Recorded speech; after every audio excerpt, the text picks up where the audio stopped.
This NFL Players Association story runs deep. Prepare for your mind to be blown. You've got colluding, things swept under the rug, strip clubs, now 2 resignations.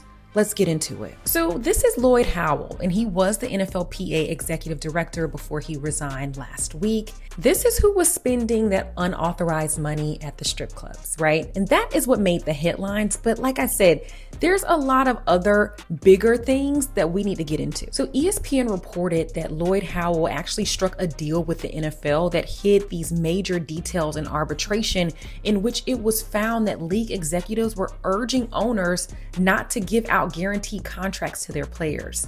He hid those details. He's also a paid consultant for the Carlyle Group, one of the few league-approved private equity firms seeking ownership in NFL teams. That sounds like conflict of interest. On top of that, he was named in a sexual discrimination and retaliation lawsuit with his former employer, and it's unclear if the players who voted for him were aware of it. Now, this is where things get really interesting, right? Because Will Compton, former NFL linebacker, says that we've got the dumbest union of all sports, but he is not dumb, okay? He's like, yeah, let's vote for the guy who was in charge of hiring Lloyd Howell. Let's vote for the guy who swept a lot of stuff under the rug when NFL owners were colluding to not give out guaranteed contracts. That's the guy, JC Tredder.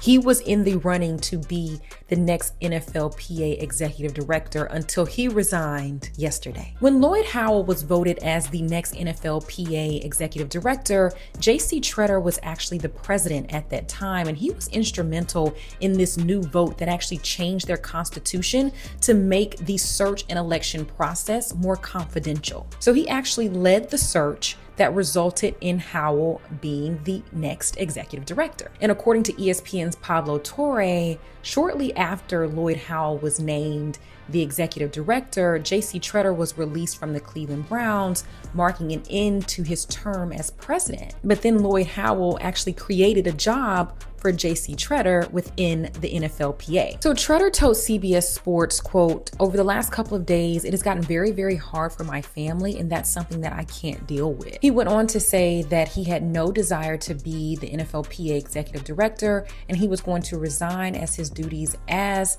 the NFLPA's chief strategy officer, but that he still defends the process that led to Lloyd Howell being the NFLPA executive director in 2023. But I can go on and on this. You all let me know down in the comments, what do you make of the NFLPA just exploding in the way that it has? I want to hear from you. Let me know.